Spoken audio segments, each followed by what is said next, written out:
On July 2023, Dr. Rajendra Gupta in his paper JWST Early Universe Observations and Lambda CDM Cosmology stated the universe's age current estimate, close to 14 billion years, predicted by the Lambda CDM model is wrong. In his analysis, Dr. Gupta estimates the age to be about 27 billion years, and his reasoning for increasing to that number is based on his intergalactic redshift review.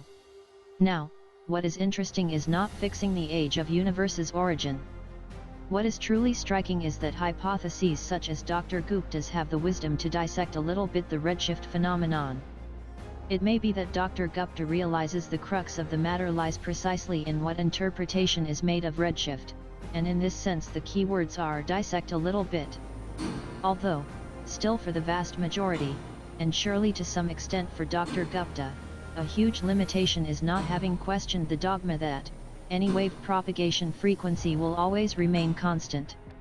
Let's see, focusing on adjusting the universe's estimated age is equivalent to continuing to accept as valid, and to support at all costs, models such as the supposed Big Bang, the apparently expansive universe, and the magical dark matter and energy. All models based on Hubble's original misinterpretation could be expected from the adolescent's scientific knowledge of this time regarding the cause of intergalactic redshift. Dr. Gupta's recently published estimate may be a timid first approach to understanding and validating, not the inherent fallacies of those in my opinion outdated models, but the correct interpretation of the cause of intergalactic redshift. In this sense, the conclusions of his article are far behind, both in years and in disagreement with current observational progression evidence from the hypothesis of the accelerated expansion of the universe, much less with the postulates of my first public record in Madrid in May 2007.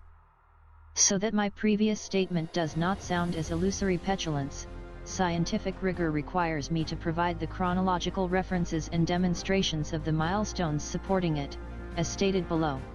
In Physics 3 class by Professor Vincenzo Gianberardino at the university, I proposed the idea that no wave propagation exists at constant frequency. This means, any wave propagation frequency decays or decreases with time. At one eureka moment between 1990 and 1991, I internalized gravity as waves and sinusoidal quasi-steady-state fields rather than forces. Although it immediately seemed simply impossible to me to detect the exceedingly low frequencies of such steady-state gravitational field waves. From there I concluded that interacting with the propagation medium itself was the cause of the decrease in waves' frequency along its displacements. In my opinion, that was something plausibly verifiable at that time about extragalactic light. But this idea clashed with the current dogma of an empty and inert intergalactic space. Then I internalized the entire universe as a soup of overlapping waves and gravitational fields.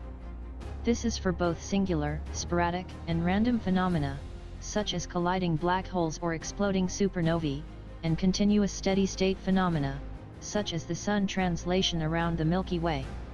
In fact, I characterized the so-called vacuum of space as an anisotropic propagation medium filled, except for electromagnetic and gravity fields, with hydrogen and all kinds of elements and molecules, with dust, heat as cosmic microwave background, etc., etc. This did not need any demonstration, but only the common sense that led me to postulate, the universe is a continuum of energy in transit. Furthermore, I realized that the electromagnetic spectrum did not end at radio waves, but this continuum of the universe extended at its lower end to gravitational waves, while at the upper end to waves due to weak and strong nuclear interactions. In any case, light interacting with gravitational fields had been theorized by Einstein, and demonstrated by Eddington in 1919. So intergalactic space was definitely anything but empty to me, and a rigorous and perfectly anisotropic medium interacting with light throughout its entire propagation. I only had to demonstrate such an interaction, but without having the slightest idea of the basis for which analogy I should approach such demonstration. Pursuing it, in mid-2006, I was fortunate enough to be put in touch with a fiber optic data transmission specialist, Dr. Gloria Carvalho. She transcribed for me the math behind the redshift measured in light from signals propagated through fiber optics. A phenomenon exhaustively verified in all cases, and modeled within data transmission technology, that characterizes the frequency wear of light due to its interaction with the propagation medium. Based on the certainty of this interaction between waves with the propagation mediums, I requested the registration of rights on May 16, 2007 to the Registro Territorial de la Propiedad Intelectual de la Comunidad de Madrid. On my postulates derived from the study on the nature and some behaviors of the electromagnetic spectrum. But redshift mathematics in fiber optics was one thing, and the cause originating it was quite another. I had yet to determine that cause. My approach bordered in some way, without my knowing it until May 2007, on Einstein's tired light postulate, defended by Zwicky. Tiredness that neither could attribute to any specific cause.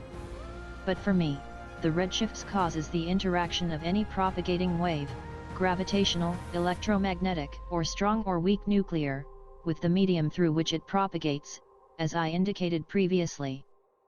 Although I had found an origin for intergalactic redshift, I was still not at all clear through which mechanism it occurred.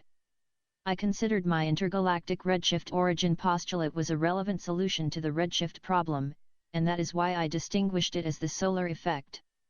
Thus, in March 2010, I returned to the registry this time for the rights to all my previous concepts, in a work titled The Solar Effect, the essence of what I later planned to publish in a book.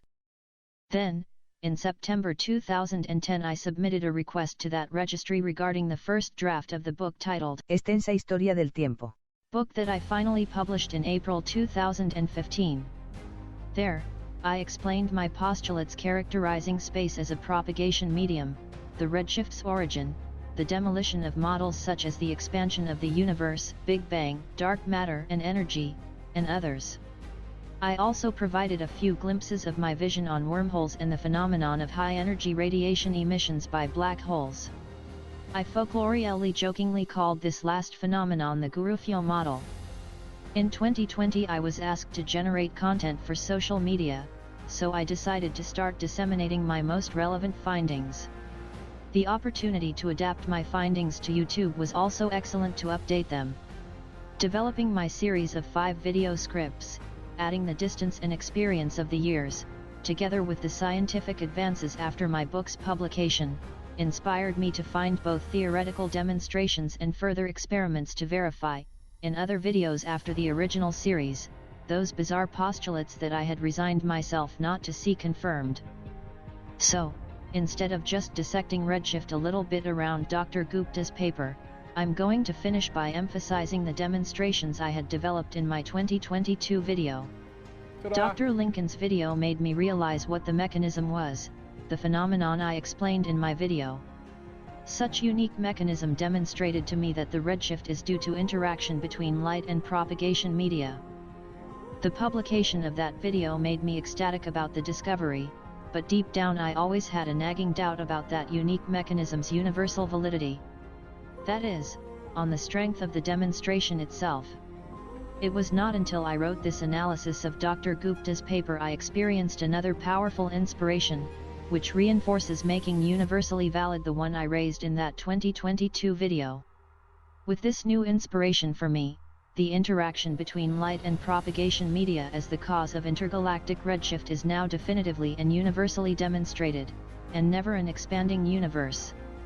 So it is time to wrap up here and go on to present that universal demonstration in my next video.